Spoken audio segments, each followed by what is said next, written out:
السلام عليكم ورحمة الله وبركاته. الحمد لله رب العالمين، والصلاة والسلام على أشرف الأنبياء والمرسلين محمد وعلى آله وصحبه أجمعين. أما بعد، فأعوذ بالله من الشيطان الرجيم. فليحذر الذين يخالفون عن أمره أن تصيبهم فتنة أو يصيبهم عذاب أليم.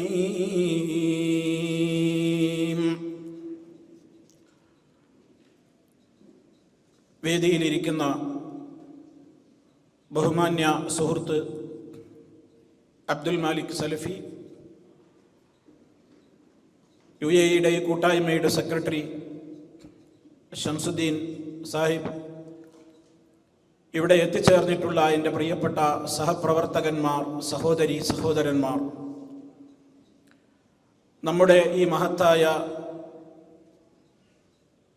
സമ്മേളനത്തിൻ്റെ സമാപനത്തിൽ എത്തിയിരിക്കുകയാണ്. അധിക സമയം എടുക്കാതെ ഏതാനും ചില കാര്യങ്ങൾ മാത്രം പറഞ്ഞുകൊണ്ട് അവസാനിപ്പിക്കുന്നതാണ്. അല്ലാഹു സുബ്ഹാനഹു വ തആല നമുക്കെല്ലാവർക്കും അല്ലാഹുവിനോടും അവൻ്റെ റസൂലിനോടുമുള്ള മഹബ്ബത്ത് ആത്മാർത്ഥമായ നിലയിൽ നമ്മുടെ ഖൽബുകളിൽ നിലനിർത്തുവാനുള്ള എല്ലാ അർത്ഥത്തിലുമുള്ള തൗഫീഖ് നൽകിക്കൊണ്ട് നമ്മെ ഓരോരുത്തരെയും അനുഗ്രഹിക്കുമാറാകട്ടെ. സഹോദരങ്ങളെ, വല്ലാത്തൊരു അവസ്ഥയിലൂടെ ലോകം മുന്നോട്ട് പോയിക്കൊണ്ടിരിക്കുകയാണ്. ഇസ്ലാമികമായ അധ്യാപനങ്ങൾ നിർവഹിക്കുകയും പഠിക്കുകയും പഠിപ്പിക്കുകയുമൊക്കെ ചെയ്യുന്നു എന്ന് പറയുന്ന ആളുകളുടെ കൈകളാൽ നാം നമ്മുടെ ജീവനേക്കാൾ സ്നേഹിക്കേണ്ടുന്ന മഹാനായ റസൂലുള്ളാഹി സ്വല്ലല്ലാഹു അലൈഹി വസല്ലമിന്റെ കളങ്കരഹിതമായ ജീവിതത്തെയും അവിടുന്ന് പഠിപ്പിച്ച അധ്യാപനങ്ങളെയും ഭാഗികമായും പൂർണ്ണമായും നിഷേധിച്ചു കൊണ്ടിരിക്കുന്ന ദുരന്തം, ആ ദുരന്തത്തിന് ഓരോ ദിവസവും ഈ ലോകം സാക്ഷിയായി കൊണ്ടിരിക്കുകയാണ്. സഹോദരങ്ങളെ, നമ്മുടെ മനസ്സിൽ ഉണ്ടാകേണ്ട വേദന എത്രയാണ്! നിങ്ങളുടെ മാതാപിതാക്കളെക്കാളും സന്താനങ്ങളെക്കാളും ലോകത്തുള്ള എല്ലാവരെക്കാളും നിങ്ങൾ എന്നെ സ്നേഹിക്കുന്നത് വരെ നിങ്ങളിൽ ഒരാളും യഥാർത്ഥ സ്വർഗപ്രവേശനത്തിന് അർഹരായിത്തീരുന്ന മുഅ്മിനീങ്ങളാവുകയില്ലെന്ന് പഠിപ്പിച്ച മഹാനായ റസൂലുള്ളാഹി സ്വല്ലല്ലാഹു അലൈഹി വസല്ലം, ആ നബി സ്വല്ലല്ലാഹു അലൈഹി വസല്ലമിനോടുള്ള എന്റെയും നിങ്ങളുടെയും മഹബ്ബത്ത്, ആ റസൂൽ സ്വല്ലല്ലാഹു അലൈഹി വസല്ലമിനെ ഈ ലോകത്തേക്ക് നിയോഗിച്ച അല്ലാഹുവിനോടുള്ള നമ്മുടെ മഹബ്ബത്ത്, അത് പരീക്ഷിക്കപ്പെടുകയാണ്. പ്രിയമുള്ളവരെ, ഓരോ ദിവസവും ലോകത്ത് സംഭവിച്ചു കൊണ്ടിരിക്കുന്ന വ്യത്യസ്തങ്ങളായ അള്ളാഹുവിന്റെ പ്രമാണങ്ങളുടെ നേരെ നടക്കുന്ന കയ്യേറ്റങ്ങളിലൂടെ നമ്മുടെയൊക്കെ ഈമാൻ പരീക്ഷിക്കപ്പെട്ടുകൊണ്ടിരിക്കുകയാണ്. ആരൊക്കെ അള്ളാഹുവിനെ സ്നേഹിക്കുന്നു, ആരൊക്കെ നബി സല്ലല്ലാഹു അലൈഹി വസല്ലമിനെ സ്നേഹിക്കുന്നു എന്ന ചോദ്യത്തിന് സ്വയം ഉത്തരം കണ്ടെത്തേണ്ടുന്ന ഏറ്റവും വലിയ, വളരെ ജാഗ്രതയോടുകൂടി ജീവിക്കേണ്ടുന്ന ഒരു കാലഘട്ടത്തിലാണ് നമ്മൾ ജീവിച്ചു കൊണ്ടിരിക്കുന്നത്. നമുക്ക് വേദനിക്കാനാകുന്നുവെങ്കിൽ നാം ആശ്വസിക്കുക, ഈമാനിന്റെ അല്പമെങ്കിലും നമ്മുടെ ഖൽബുകളിൽ ഉണ്ട് എന്ന്. ഇവിടെ നിങ്ങൾ കേട്ടുകഴിഞ്ഞു, അല്ലാഹു സുബ്ഹാനഹു വ തആല അല്ലാഹുവിന്റെ റസൂലിന് നൽകിയ സർട്ടിഫിക്കറ്റ് എന്താണ്? വ ഇന്നക ലഅലാ ഖുലുഖിൻ നദീം. ഓ നബിയെ, നിങ്ങൾ ഏറ്റവും മഹത്തായ സ്വഭാവത്തിന്മേലാണ്. ആ നബി സല്ലല്ലാഹു അലൈഹി വസല്ലമ ജീവിതത്തിന്റെ ഏതെങ്കിലും ഒരു ഘട്ടത്തിൽ 1% ഒരു കടുകുമണിയോളം കളവ് പറഞ്ഞിട്ടില്ലെന്ന് അബൂജഹൽ അടക്കമുള്ള ആളുകൾ പോലും ഒരു കാലഘട്ടത്തിൽ സമ്മതിച്ച അല്ലമീൻ എന്ന ഏറ്റവും വലിയ സ്ഥാനപ്പേര് കൊണ്ട് ഏറ്റവും വലിയ സ്ഥാനം ലഭിച്ച മഹാനായ മുഹമ്മദുർ റസൂലുള്ളാഹി സ്വല്ലല്ലാഹു അലൈഹി വസല്ലം അല്ലാഹുവിന്റെ നിർദ്ദേശം അനുസരിച്ചല്ലാതെ ദീന് പറയാത്ത നബി സ്വല്ലല്ലാഹു അലൈഹി വസല്ലം വമാ യൻതിഖു അനിൽ ഹവാ ഇൻ ഹുവ ഇല്ലാ വഹ്യുൻ യൂഹാ അല്ലമഹു ശദീദുൽ ഖുവാ ذو مرة فاستوى وهو بالأفق الأعلى. നബി സല്ലല്ലാഹു അലൈഹി വസല്ലമ ദീനിന്റെ കാര്യം അവിടുന്ന് സ്വന്തം ഇഷ്ടപ്രകാരം സംസാരിച്ചിട്ടില്ല, സംസാരിക്കാറ് പതിവില്ല. അല്ലാഹു വഹയായിട്ട് അറിയിച്ചു കൊടുത്തതല്ലാതെ അവിടുന്ന് പറഞ്ഞിട്ടില്ല. ശക്തനായ ഒരു മലക്കിന്റെ സാന്നിധ്യത്തിലൂടെ അഥവാ ജിബ്രീൽ അലൈഹിസ്സലാത്തു വസ്സലാമിലൂടെ അല്ലാഹു മഹാനായ നബി സല്ലല്ലാഹു അലൈഹി വസല്ലമിന് നൽകിയ പരിശുദ്ധമായ ഖുർആൻ, ആ ഖുർആൻ മാത്രമാണോ പ്രിയമുള്ളവരെ നബി തങ്ങൾക്ക് കിട്ടിയ വഹ്യ്? സർവ ഹദീസ് നിഷേധികളും അവർക്ക് ഉത്തരം പറയാൻ കഴിയാത്തൊരു മേഖലയാണത്. നബി സല്ലല്ലാഹു അലൈഹി വസല്ലമിന് ഖുർആൻ അല്ലാത്ത വഹ്യ് കിട്ടിയിരുന്നുവോ? ഇല്ലേ? മുസ്ലിമീങ്ങളായ നമ്മൾ പോലും അതിൽ കുറിച്ച് ബോധവാന്മാരും അതിന് മറുപടി പറയാൻ കഴിയാത്തവരുമായി തീരരുത്.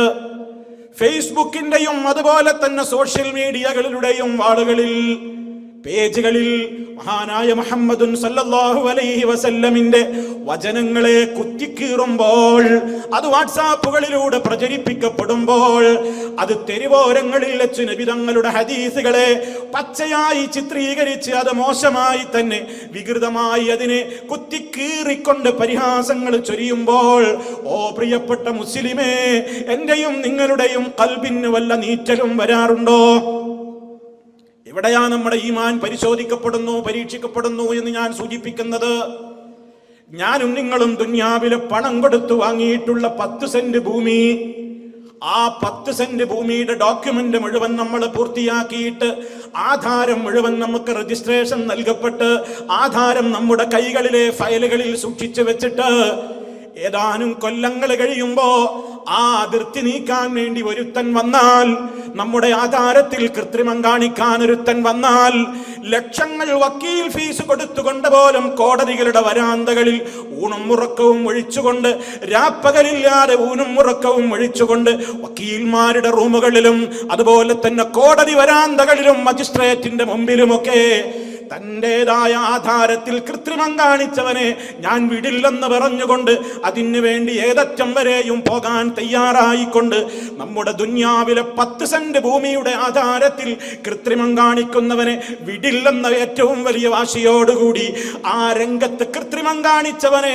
മരിച്ചാൽ പോലും എനിക്ക് കാണണ്ട എന്നും അവനോട് ഞാൻ മിണ്ടില്ലെന്നും ഞാൻ മരിച്ചാൽ എന്റെ ജനാസ പോലും അവന് കാണിച്ചു കൊടുക്കരുതെന്നുമൊക്കെ ജ്യേഷ്ഠാനുജന്മാര് തമ്മിൽ സ്വത്ത് തർക്കമുണ്ടാകുമ്പോ, ബാപ്പയും മക്കളും തമ്മിൽ സ്വത്ത് തർക്കമുണ്ടാകുമ്പോഴൊക്കെ വാശി പിടിച്ച് കരയുന്ന, വാശി പിടിച്ച് അതിന് വേണ്ടി വാദിക്കുന്ന പ്രിയപ്പെട്ട മുസ്ലിമേ, മഹാനായ നബി സല്ലല്ലാഹു അലൈഹി വസല്ലം എന്ന മുത്ത് നേതാവ് ലോകത്ത് വന്നത് അള്ളാഹുവിന്റെ ഗ്രന്ഥം നമുക്ക് പഠിച്ചു തരാൻ വേണ്ടിയാണ്.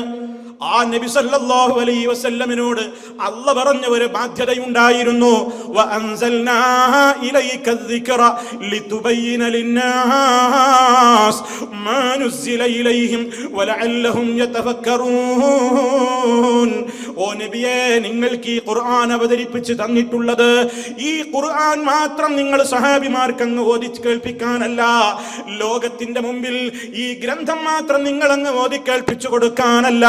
നബിയെ, നിങ്ങളെ ഞാനൊരു ഡ്യൂട്ടി കൂടി ഏൽപ്പിക്കുകയാണ്. അതെന്താണെന്നോ? ലിതുബയ്യിന ലിന്നാസ്, ജനങ്ങൾക്ക് നിങ്ങളാണ് വിശദീകരിച്ചു കൊടുക്കേണ്ടത്. ഈ ഗ്രന്ഥത്തിൽ പറഞ്ഞ ഓരോ ആയത്തുകളും എന്താണെന്ന് നിങ്ങളാണ് വിശദീകരിച്ചു കൊടുക്കേണ്ടത്. വലിയ അറബി സാഹിത്യത്തിൽ കഴിവുള്ള, വലിയ രാഷ്ട്രീയ ബോധമുള്ള അറബി ഭാഷാ സാഹിത്യ സാമ്രാട്ടുക്കളായിരുന്നിട്ട് പോലും വിശുദ്ധ ഖുർആനിന്റെ ആയത്തുകൾ മനസ്സിലാക്കാൻ അക്കാലഘട്ടത്തിലെ അറബികൾക്ക് പോലും സാധിച്ചിട്ടില്ല. ഖുർആൻ നിവർത്തി വെച്ചിട്ട് അതങ്ങ് അർത്ഥം പറഞ്ഞ് അതിന്റെ ആശയം ഗ്രഹിക്കാൻ അന്നുള്ള അറബി സാഹിത്യത്തിന്റെ വലിയ കാവലാളുകളായിരുന്ന ആളുകൾക്ക് വരെ സാധിച്ചിട്ടില്ല. എന്നിട്ടല്ലേ നമ്മള് ആരായിരുന്നു അറബികളെന്ന് ഓർക്കണം. കഅബാലയത്തിന്റെ പരിസരത്ത് പോയി നിന്നിട്ട് നിമിഷ നേരം കൊണ്ട് വലിയ വലിയ പേജുകളോളം നമുക്കിന്ന് എഴുതി വെക്കാവുന്ന രൂപത്തിലുള്ള കടിച്ചാൽ പൊട്ടാത്ത അറബി ഭാഷയുടെ വലിയ ഉത്തുംഗമായ അലങ്കാരങ്ങളും സാഹിത്യങ്ങളും കൊണ്ട് കോർത്തിണക്കിയ കവിതകൾ നിമിഷ നേരം കൊണ്ട് ചൊല്ലിയിട്ട് ഫസ്റ്റ് പ്രൈസ് അടിച്ചെടുത്തിരുന്ന വലിയ അറബ് ലോകത്തുള്ള അറബ് സാഹിത്യത്തിന്റെ വലിയ ഉത്തുംഗതയിലെത്തിയിട്ടുള്ള മഹാന്മാരെന്ന് പറഞ്ഞ ആ ഭാഷാ പടുക്കൾ പോലും വിശുദ്ധ ഗ്രന്ഥത്തിന്റെ ആയത്തിന്റെ മുമ്പിൽ പകച്ചു നിന്നുപോയി. എന്താണ് ഇതിന്റെ അർത്ഥം എന്ന് മനസ്സിലാകാതെ അവർ പകച്ചു നിന്നു പോയിട്ടുണ്ട്. മനസ്സിലാക്കണം, അവർക്ക് പോലും ഖുർആൻ തിരിഞ്ഞിട്ടില്ല. എന്നിട്ട് നമ്മൾ പറയണ് വിശുദ്ധ ഖുർആൻ ഞാനങ്ങ് വായിക്കും, ഒരു ഡിക്ഷണറിയും വെക്കും, പിന്നെ എന്തിനായി ഹദീസിന്റെ പിന്നാലേക്ക് പോകുന്നത്? നമ്മൾ മനസ്സിലാക്കണം, നബി സല്ലല്ലാഹു അലൈഹി വസല്ലമിന് അള്ളാഹു അവതരിപ്പിച്ചു കൊടുത്ത ഓരോ നിയമങ്ങളും ആ നിയമങ്ങൾ മുഴുവനും വഹിയാണ്. പരിശുദ്ധ ഖുർആൻ എന്ന് പറയുന്ന ആ മഹനീയമായ ഗ്രന്ഥം, അതിൽ പല കാര്യങ്ങളും മൊത്തത്തിലാണ് പറഞ്ഞത്. അതിന്റെ വിശദീകരണം നൽകിയത് നബിതങ്ങളാണ്. അതിൽ പല വിഷയങ്ങളും നിരുപാധികമാണ് പറഞ്ഞത്. അതിന് ചില കണ്ടീഷൻ ഉണ്ട്, ഉപാധിയുണ്ടെന്ന് പഠിപ്പിച്ചത് നബി സല്ലല്ലാഹു അലൈഹി വസല്ലമാണ്. അതും അവിടുന്ന് തന്നെ പറഞ്ഞതല്ല. ആ ഇഷ്ടപ്രകാരം ഈ ഹദീസ്, ഈ ആയത്ത്, ഈ ആയത്തിന്റെ വിശദീകരണം ഇന്നതാണെന്ന് നബിതങ്ങൾ സ്വന്തം പറയുന്നതല്ല. ഖുർആൻ എപ്രകാരം അല്ലാഹുവിന്റെ റസൂൽ സല്ലല്ലാഹു അലൈഹി വസല്ലമിന് ജിബ്രീലിലൂടെ അല്ലാഹു വഹി അറിയിച്ചു കൊടുത്തുവോ, അതേ ജിബ്രീൽ അലൈഹി സ്വലാത്തു വസ്സലാമിലൂടെ ഈ ഖുർആൻ അല്ലാത്ത ധാരാളം വഹിയുകൾ നബിസങ്ങൾക്ക് നൽകിയിട്ടുണ്ട്. അത് മുസ്ലിമീങ്ങൾ അറിയാതെ പോയതാണ് സർവ്വ പിഴച്ച കക്ഷികൾക്കും പറ്റിയിട്ടുള്ള അപകടം. നബിതങ്ങൾ പറഞ്ഞു, അലാ നിങ്ങൾ അറിയണം, ഇന്നി ഊതീതുൽ ഖുർആന, എനിക്ക് ഖുർആൻ നൽകപ്പെട്ടിട്ടുണ്ട് ജനങ്ങളെ. ഇനി ശ്രദ്ധിച്ചോ, വമിസ്ലഹു മഅഹു, അതിന്റെ കൂടെ അത്ര വേറെയും നൽകപ്പെട്ടിട്ടുണ്ട്. അതെവിടെ പോയി? ഒക്കെ പോകട്ടെ സുഹൃത്തുക്കളെ, ഞങ്ങൾക്ക് ഖുർആൻ മതി, ഖുർആനിൽ തന്നെ എല്ലാം ഉണ്ടെന്ന് പറയുന്ന കക്ഷികൾക്ക് പറയാൻ കഴിയുമോ? ഇഖ്റഅ ബിസ്മി റബ്ബിക്കല്ലദീ ഖലഖ എന്ന ആ വചനമാണ് വിശുദ്ധ ഖുർആനിൽ നിന്ന് ആദ്യമായി ഇറങ്ങിയ വചനം എന്ന് ആർക്കാണ് ഖുർആൻ കൊണ്ട് തെളിയിക്കാൻ സാധിക്കുക? ആർക്കെങ്കിലും തെളിയിക്കാൻ കഴിയുമോ? വിശുദ്ധ ഖുർആനിൽ നിന്ന് ആദ്യം ഇറങ്ങിയ ആയത്ത് ഇഖ്റഅ ബിസ്മി റബ്ബിക്കല്ലദീ ഖലഖ, അത് ഖുർആനിലുണ്ടോ? ഖുർആനിലില്ല. ഖുർആനിൽ ആദ്യം നോക്കിയ ഫാത്തിഹയാണ് കാണുന്നത്. വിശുദ്ധ ഖുർആനിന്റെ 30-ാമത്തെ ജുസിൽ അമ്മ ജുസ് നമ്മിൽ പലർക്കും മനപ്പാടമുള്ള, അല്ലാഹു ആ മനപ്പാടം നിലനിർത്താനും മനപ്പാടമാക്കാത്തവർക്ക് മനപ്പാടമാക്കാനും തൗഫീക്ക് നൽകുമാറാകട്ടെ. ആ അമ്മ ജുസ് എങ്കിലും മനപ്പാടമില്ലാത്ത മുസ്ലിം പെങ്ങളുണ്ടോ? മുസ്ലിമീങ്ങളുണ്ടോ? ആണുങ്ങളുണ്ടോ? അതിലല്ലേ ഇഖ്റഅ ബിസ്മി റബ്ബിക്കല്ലദീ ഖലഖ എന്ന് തുടങ്ങുന്ന അധ്യായമുള്ളത്.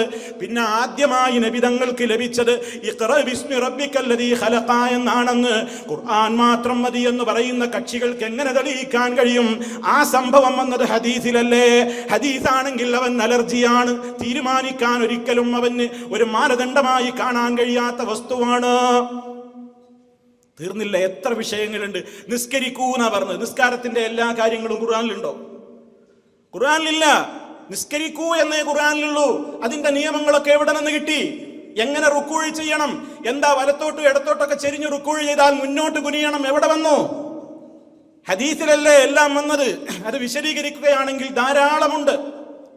ഒരാൾക്കും വിശുദ്ധ ഖുർആൻ കൊണ്ട് എനിക്ക് ജീവിക്കാം, അത് മതി, അതിലപ്പുറം ഒന്നും വേണ്ട എന്ന് ഒരാൾക്കും പറയാൻ സാധിക്കാത്ത നിലക്ക് വിശുദ്ധ ഖുർആനിനെ മനസ്സിലാകണമെങ്കിൽ നബി സല്ലല്ലാഹു അലൈഹി വസല്ലമിന്റെ വചനങ്ങൾ കൂടിയേ പറ്റൂ. അല്ലെങ്കിൽ മനസ്സിലാവില്ല. നമ്മളുടെ കൂട്ടത്തിൽ സമ്പൂർണമായ ഹദീസ് നിഷേധികൾ ആരും ഇല്ലാത്തത് കൊണ്ട് ഞാൻ ആ ഭാഗം കൂടുതൽ പരാമർശിക്കുന്നില്ല. പക്ഷേ നേരത്തെ ഇവിടെ അബ്ദുൽ മാലിക് സലഫി സൂചിപ്പിച്ചില്ലേ, ഇന്ന് സമ്പൂർണ്ണ നിഷേധികളുടെ പട്ടികയിലേക്ക് പേര് വെക്കപ്പെടുന്ന ആളുകൾ ആരും തന്നെ അവരുടെ തുടക്കത്തിൽ സമ്പൂർണ്ണ ഹദീസ് നിഷേധികളായിരുന്നില്ല. എല്ലാവരും എന്തുകൊണ്ടാ തുടങ്ങിയത്? ചില ഹദീസ് എനിക്ക് അത്ര ദഹിക്കുന്നില്ല എന്ന് പറഞ്ഞിട്ടാ തുടങ്ങിയത്. അവരാണ് കാലക്രമേണ എവിടേക്ക് എത്തിയത്? സമ്പൂർണ്ണ ഹദീസ് നിഷേധത്തിന്റെ ചെളിക്കുണ്ടിലേക്ക് ആണ്ടുപോയത്. അതുകൊണ്ട് ഭാഗികമായി ഒരു ഹദീസിനെ നിഷേധിക്കുന്നതും കുഫറിലേക്കുള്ള ഡോർ തുറക്കലാണെന്ന് ഗൗരവത്തോടെ മനസ്സിലാക്കാൻ കേരളത്തിൽ എന്നറിയപ്പെടുന്ന മതരംഗത്തുള്ള ഒട്ടുമിക്ക സംഘടനകളും അള്ളാഹുവിന്റെ തൗഫീഖോടുകൂടി നമ്മുടെ ഈ കൂട്ടായ്മയിലുള്ള ഒരൊറ്റ പണ്ഡിതനും ഒരൊറ്റ ഹദീസും ഇന്ന് വരെ നിഷേധിച്ചിട്ടില്ല. അതേ അവസരത്തിൽ ഇതിന് പുറത്തുള്ളവരൊക്കെ ഇന്ന് ഹദീസുകൾ നിഷേധിക്കുന്നതിൽ ഒരു മടിയുമില്ലാതെ ഞാൻ മുമ്പിൽ എന്ന നിലക്ക് മത്സരിക്കുന്ന കാഴ്ചയാണെന്ന് കണ്ടുകൊണ്ടിരിക്കുന്നത്. നമ്മൾ മനസ്സിലാക്കണം. നമ്മുടെ മനസ്സിൽ വേദന ഉണ്ടോ? നമുക്ക് വേദന ഉണ്ടോ?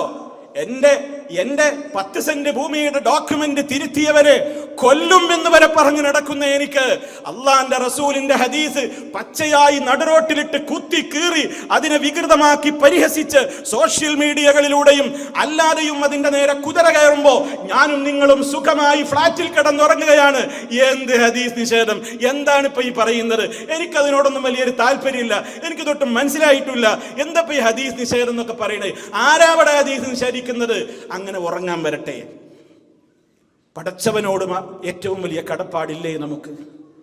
അള്ളാഹിനോട് സ്നേഹമുണ്ടോ? അള്ളാഹിന്റെ റസൂലിനോട് സ്നേഹമുണ്ടോ? എങ്കിൽ അള്ളാഹുവിന്റെ വചനങ്ങളെ നബി സല്ലല്ലാഹു അലൈഹി വസല്ലം നമുക്ക് പഠിപ്പിച്ചു തരുന്നത് വിശുദ്ധ ഖുർആനിലെ ആയത്തുകൾ അല്ലെങ്കിലും അള്ളാഹ് കൊടുത്ത വഹി തന്നെയാണത്. ഹദീസ് നിഷേധിക്കുന്നത് അള്ളാഹിന്റെ വഹി നിഷേധിക്കലല്ലേ? അതുകൊണ്ട് തന്നെ അത് കുഫറാണ്. ഒരു സംശയവും അതിൽ വേണ്ടതില്ല. അതുകൊണ്ട് മുസ്ലിമീങ്ങളെ വളരെ ഗൗരവത്തോടുകൂടെ നമ്മൾ മനസ്സിലാക്കുക. ഏതെല്ലാം വിഷയങ്ങളിൽ ഹദീസ് നിഷേധം ഓരോന്നോരോന്ന് ദിനേന നിഷേധിച്ചു കൊണ്ടിരിക്കുന്നു എന്ന് നിങ്ങൾ കേട്ടുകഴിഞ്ഞു. ഇസ്ലാമിന്റെ വേഷവിധാനത്തെ വരെ പരിഹസിച്ചു കൊണ്ടിരിക്കുന്ന ഒരു കാലഘട്ടം. കേട്ടാൽ നിങ്ങൾക്ക് അത്ഭുതം തോന്നും. താടി വളർത്തുന്നത് ഒരാൾ പുണ്യമുണ്ടെന്ന് വിശ്വസിച്ചുകൊണ്ടാണെങ്കിൽ ശരിക്കും മനസ്സിലാക്കണം. ഒരാൾ താടി വളർത്തുന്നത് അങ്ങനെ വളർത്തിയാൽ അതിന് പുണ്യമുണ്ടെന്ന് വിശ്വസിച്ചുകൊണ്ടാണെങ്കിൽ അവൻ നരകത്തിലേക്ക് പോകുന്ന ഹറാമാണ് ചെയ്തുകൊണ്ടിരിക്കുന്നത്. അത് ഹറാമാണ്, ബിദ്അത്താണ് എന്ന് എഴുതി വെച്ചു. ആര്? നേരത്തെ ഇവിടെ പറഞ്ഞ സുല്ലമി. ആലോചിച്ചു നോക്കണം. പുണ്യം കിട്ടും എന്ന് വിചാരിച്ചിട്ട് ഒരാൾ താടി വളർത്തിയാൽ അത് ഹറാമാണ്, ബിദ്അത്താണ്. അദ്ദേഹത്തിൽ നിന്ന് നേരിട്ട് കേൾക്കാൻ അവസരം കിട്ടിയ ഒരു സുഹൃത്ത് ഇന്ന് രാവിലെ എന്നോട് വിളിച്ചിട്ട് പറഞ്ഞു, മൗലവി എനിക്കത് നേരിട്ട് കേൾക്കാൻ സാധിച്ചപ്പോ എനിക്ക് സഹിക്കാനായില്ല. ഞാൻ അദ്ദേഹത്തോട് വീണ്ടും പോയി ചോദിച്ചു, അല്ല മൗലവി നിങ്ങൾക്കുമുണ്ടല്ലോ ഇവിടെ ഒരു ഇത്തിരിയെങ്കിലും ഒരു 2 എണ്ണം ഇങ്ങനെ ഉണ്ടല്ലോ, അവിടെ ഒരു ഇത്തിരി വെച്ചിട്ടുണ്ടല്ലോ, അത് പിന്നെ എന്തിനാ? അദ്ദേഹം പറഞ്ഞു, ഞാൻ കൂലിട്ടെന്ന് വിചാരിച്ചിട്ടല്ലോ. ഈ സുഹൃത്ത് പിന്നെയും ചോദിച്ചു, അല്ല നിങ്ങൾ ഏറ്റവും നല്ല വിഭാഗമെന്ന് പറയുന്ന വിഭാഗത്തിലെ ഒട്ടേറെ പണ്ഡിതന്മാർ താടി വളർത്തുന്നുണ്ടവനുണ്ടല്ലോ, അതിനെക്കുറിച്ച് എന്താ നിങ്ങൾക്ക് പറയാൻ? അവരാരും അതിന് കൂലുണ്ട് എന്ന് വിചാരിച്ച് വളർത്തുന്നവരല്ല. ആലോചിച്ചു നോക്കൂ, എവിടേക്കാണ് നമ്മൾ ഈ പോകുന്നത്? എവിടേക്കാണ് ഈ എത്തിപ്പെടുന്നത്? വളരെ ഗൗരവത്തോടു കൂടെ നമ്മൾ ആലോചിക്കുക. ഇസ്ലാമിന്റെ ഓരോ കാര്യങ്ങളെ സംബന്ധിച്ചും കൃത്യമായി ചിലർക്ക് ഹദീസ് എന്ന് കേൾക്കുമ്പോ വല്ലാത്തൊരു ഓക്കാനം വരികയാണ്. നേരത്തെ ഇവിടെ സൂചിപ്പിച്ചു, മനസ്സിലാകാൻ വേണ്ടി പറയുകയാണ്. ജമാഅത്തെ ഇസ്ലാമിയുടെ എഴുത്തുകാരൻ പറഞ്ഞു, ഞാൻ ബുഖാരിയിലെ ചില ഹദീസുകൾ വായിക്കുമ്പോൾ ഞാനാണ് ചാടിക്കടക്കലാണ്. എപ്പോഴാ സഹോദര നമ്മളൊരു വഴിയിലൂടെ നടന്നു പോകുമ്പോൾ ചാടിക്കടക്കാറ് പതിവുള്ളത്? എന്ത് കണ്ടാലാ ചാടിക്കടക്കാറ് പതിവുള്ളത്? അതെന്റെ വസ്ത്രത്തിലാവരുത്, എന്റെ ശരീരത്തിലാവരുതെന്ന നിലക്ക് എന്ത് കാണുമ്പോഴാണ് നമ്മൾ ചാടിക്കടക്കാറുള്ളത്? അതിലേക്ക് നോക്കിയാലോ അത് കാണുവാനോ അലർജി തോന്നാറുള്ളത് എപ്പോഴാണ്? എന്ത് കണ്ടാലാണ്? ബുഖാരിയിലെ ചില ഹദീസുകൾ ഞാൻ വായിക്കുമ്പോൾ ഞാൻ ചാടിക്കടക്കാറാണ് പതിവെന്ന് പച്ചയായി മലയാളക്കരയിലേക്ക് എഴുതി വിട്ടുവെങ്കിൽ പ്രിയമുള്ള സഹോദരന്മാരെ, ഹദീസ് നിഷേധത്തിന്റെ ഏറ്റവും വലിയ ചളിക്കുണ്ടിലേക്ക് ആരൊക്കെയാണെന്ന് മുന്നേറിക്കൊണ്ടിരിക്കുന്നത്? നമുക്ക് വേദനല്ല അല്ലേ? നിഷേധിച്ചോട്ടെ, അതിനിപ്പോ എന്താ? വലോടെ നിഷേധിച്ചോട്ടെ, വേദനിക്കുന്നില്ല അല്ലേ നമ്മുടെ മനസ്സ്? അതാ പറഞ്ഞത്, നിങ്ങൾക്ക് നിങ്ങളെക്കാളും നിങ്ങളുടെ മാതാപിതാക്കളെക്കാളും മക്കളെക്കാളും എല്ലാവരെക്കാളും ഞാൻ ഇഷ്ടപ്പെടുന്നത് വരെ നിങ്ങൾ മൂമിനാവൂല എന്ന് നബി സല്ലല്ലാഹു അലൈഹി വസല്ലം പറഞ്ഞ ഈമാനിന്റെ പദവിയിലേക്ക് നമുക്ക് എത്താൻ കഴിയുന്നുണ്ടോ? എന്റെ ബാപ്പ പറഞ്ഞത്, എന്റെ ഉമ്മ പറഞ്ഞത്, എന്റെ മക്കൾ പറയാത്തത്, അല്ലെങ്കിൽ അവരുടെ പേരിൽ ഒരാൾ കറ്റുകെട്ടി പറയുകയോ പറഞ്ഞതിനെ നിഷേധിച്ച് വേറൊരർത്ഥത്തിൽ വ്യാഖ്യാനിച്ചുകൊണ്ട് അവരുടെ വ്യക്തിത്വത്തെ സമൂഹത്തിൽ കൊത്തിവലിക്കാൻ തെരുവിലിറങ്ങുകയോ ചെയ്താൽ നമുക്കുണ്ടാകുന്ന മനോവേദനയ്ക്ക് കയ്യും കണക്കുമില്ല. എന്നാൽ അതിന്റെ ഒരു ശതമാനം പോലും ഇസ്ലാമിന് നേരെ കുതിര കയറുന്ന ശക്തികളോട് നമുക്കില്ലെങ്കിൽ എവിടെയാണ് പ്രിയമുള്ളവരെ നമ്മുടെ ഈമാൻ നമ്മുടെ ഹൃദയത്തിൽ ബാക്കിയുള്ളത്? വളരെ ഗൗരവത്തോടെ നമ്മൾ ആലോചിക്കണം. എത്ര വലിയ അപകടത്തിലേക്കാണ് നീങ്ങുന്നത്. അതുകൊണ്ടാണ് ആവർത്തിച്ചാവർത്തിച്ച് ഓർമ്മപ്പെടുത്തേണ്ടി വരുന്നത്, സമൂഹത്തിൽ കൃത്യമായി തന്നെയുള്ള പഠനങ്ങൾ നടന്നേ പറ്റൂ. ഖുർആൻ കൊണ്ട് സ്ഥാപിതമായത് പോലും അംഗീകരിക്കാൻ കഴിയാത്തൊരവസ്ഥയിലേക്ക് നീങ്ങുകയാണ്. യുക്തിവാദം എന്റെ ബുദ്ധിക്കും എന്റെ യുക്തിക്കും യോജിക്കുന്നതേ എനിക്ക് വിശ്വസിക്കാൻ കഴിയൂ എന്ന് പറയുന്ന ആളുകൾക്ക് ഹദീസ് മാത്രമല്ല ഖുർആൻ പോലും അംഗീകരിക്കാൻ കഴിയാതെ വരും. നിങ്ങൾക്ക് അംഗീകരിക്കാൻ കഴിയോ? ഒരു പ്രവാചകനെ ഒരു ഭീമാകാരനായ മത്സ്യം വിഴുങ്ങുക, എന്നിട്ട് ആ മത്സ്യത്തിന്റെ വയറ്റിൽ ദിവസങ്ങളോളം അദ്ദേഹം കിടക്കുക, കുറെ കാലം കഴിഞ്ഞിട്ട് ആ മത്സ്യം അദ്ദേഹത്തെ കരയിലേക്ക് തുപ്പുക, എന്നിട്ട് ആ മനുഷ്യന് അള്ളാഹു മുളപ്പിച്ചു കൊടുക്കുന്ന ഒരു പ്രത്യേകമായ ചെടിയുടെ കീഴിൽ സംരക്ഷണം ലഭിച്ച് അദ്ദേഹത്തിന്റെ ആരോഗ്യം കിട്ടി തിരികെ വന്ന് അദ്ദേഹം ഏത് നാട്ടിൽ നിന്നാണോ ഓടിപ്പോയതെങ്കിൽ അവിടേക്ക് തന്നെ തിരിച്ചു വന്ന് ഇസ്ലാമിക പ്രബോധനം നടത്തിയിട്ട് അത്യുന്നതമായി വിജയിച്ചുകൊണ്ട് തിരിച്ചു പോവുക നമുക്ക് ഉൾക്കൊള്ളാൻ കഴിയൂ? പക്ഷേ നമ്മൾ ഉൾക്കൊള്ളുന്നു. എന്താ കാരണം? എൻ്റെ റബ്ബാണത് പറഞ്ഞത്. എൻ്റെ ബുദ്ധിക്ക് യോജിക്കുന്നൊന്നുമില്ല. എന്റെ ബുദ്ധിക്ക് യോജിക്കുന്നുണ്ടോ? നിങ്ങളുടെ ബുദ്ധിക്ക് യോജിക്കുന്നുണ്ടോ? മീൻ വിഴുങ്ങിയിട്ട് ഒന്നും പറ്റാതെ പുറത്തേക്ക് കക്കി 2-3 ദിവസം അല്ലെങ്കിൽ കുറച്ച് ദിവസം കഴിഞ്ഞിട്ട് ഇത് തന്നെയാണ് ഹദീസുകളുടെയും അവസ്ഥ. സഹോദരങ്ങളെ, ഞാൻ ദീർഘിപ്പിക്കുന്നില്ല. ഒരൊറ്റ മാനദണ്ഡമേ എനിക്ക് എൻ്റെ സുഹൃത്തുക്കളോട് എന്നോടൊന്ന് പോലെ പറയാനുള്ളൂ. ഹദീസ് വിഷയത്തിൽ നമുക്ക് സ്വീകരിക്കാനുള്ള ഒരൊറ്റ മാനദണ്ഡമേ ഉള്ളൂ. അതാണ് ഞാൻ പറയുന്നത്. ശ്രദ്ധിച്ചു കേട്ടോളാം. മഹാനായ നബി സല്ലല്ലാഹു അലൈഹി വസല്ലമിനുണ്ടായ ഇസ്രാ മിഅ്റാജിന്റെ ഘട്ടത്തിൽ ആ സംഭവം നബി സല്ലല്ലാഹു അലൈഹി വസല്ലമ പിറ്റേന്ന് നാട്ടിൽ പരസ്യമായി പറഞ്ഞു പ്രഖ്യാപിച്ചപ്പോൾ 2 വിഭാഗം ആളുകൾ അവിടെ ഉണ്ടായി. ആ സംഭവത്തെ തലയിൽ കൈവച്ച് ആർത്തട്ടഹസിച്ചു പരിഹസിച്ച് ചിരിച്ച അബൂജഹിലും അവന്റെ അനുയായികളും. അവർ ഉടനെ പോയി ആരുടെ അടുക്കലേക്ക്? അബൂബക്കർ സിദ്ദീഖ് റളിയല്ലാഹു അൻഹുവിന്റെ അടുക്കലേക്ക്. നബി തങ്ങൾ ഈ വിഷയം പറയുന്ന നേരത്ത് അബൂബക്കർ റളിയല്ലാഹു അൻഹു സ്ഥലത്തില്ല. അദ്ദേഹത്തിന്റെ ഒരല്പം കൃഷിയുള്ള ഒരു സ്ഥലമുണ്ട്, അങ്ങോട്ട് പോയതായിരുന്നു. അപ്പോഴാണ് രാവിലെ ഈ വർത്താനം പറയുന്നത്. ഇത് കേട്ട് ആളുകളൊക്കെ കൂടി അബൂബക്കർ സിദ്ദീഖ് റളിയല്ലാഹു അൻഹുവിന്റെ അടുക്കലേക്ക് ഓടിപ്പോവുകയാണ്. നല്ല പ്രതീക്ഷയിലാ പോണത്. കാരണം എന്താ? മുഹമ്മദ് പൊട്ടത്തരേ പറയുള്ളൂ എന്ന് എപ്പോഴും പറയുന്നു. അത് സ്ഥാപിക്കാൻ ഏറ്റവും നല്ല ഒരു ഗോൾഡൻ ചാൻസ് ആണ് വീണ് കിട്ടിയിരിക്കുന്നത്. ഇതിലേതായാലും അബൂബക്കർ വീഴാതിരിക്കില്ല എന്ന വലിയ പ്രതീക്ഷയോടെ അബൂബക്കർ റളിയല്ലാഹു അൻഹുവിന്റെ അടുക്കൽ പോയിട്ട് പറഞ്ഞു, അബൂബക്കറെ, നിങ്ങൾ അറിഞ്ഞോ ഒരു വിവരം? നിങ്ങളുടെ കൂട്ടുകാരൻ ഭ്രാന്താണ് എന്ന് പറയുമ്പോൾ നിങ്ങൾ അംഗീകരിക്കുന്നില്ലല്ലോ. ഇതേ ഇപ്പൊ ഏറ്റവും ലേറ്റസ്റ്റ് ന്യൂസും കൊണ്ടാണ് ഞങ്ങൾ വന്നിരിക്കുന്നത്. എന്താ വിഷയം? അബൂബക്കർ റളിയല്ലാഹു അൻഹു ചോദിച്ചു. അവരൊക്കെ വലിയ ആവേശത്തോടെ പറഞ്ഞു, ഇത് എങ്ങനെ ഉണ്ടായി എന്നാ പറയുന്നത്? ഇപ്പൊ ഒരൊറ്റ രാത്രി കൊണ്ട് തന്നെ അവിടെ പോയി ഇവിടെ പോയി ഇപ്പൊ തിരിച്ചു വന്ന് എന്നൊക്കെ പറയേണ്ടതാ. മൂപ്പര് അവിടെ ഇരുന്ന് കുറെ പിച്ചുമ്പയൊക്കെ പറയണി. ഇനി ഇതിലപ്പുറം എന്താ അബൂബക്കറെ കാത്തു നിൽക്കാനുള്ളത്? രാജിവെച്ച് പുറത്തു പോരൂ ആ കപട പ്രസ്ഥാനത്തിൽ നിന്ന്. രാജിവെച്ച് പുറത്തു പോരൂ ആ യുക്തിയില്ലാത്ത മണ്ടത്തരം പറയുന്ന പ്രസ്ഥാനത്തോട് വിട പറയൂ അബൂബക്കറെ എന്ന് പറഞ്ഞപ്പോ അബൂബക്കർ സിദ്ദീഖ് റളിയല്ലാഹു അൻഹു ഒരു ചോദ്യം ചോദിച്ചു.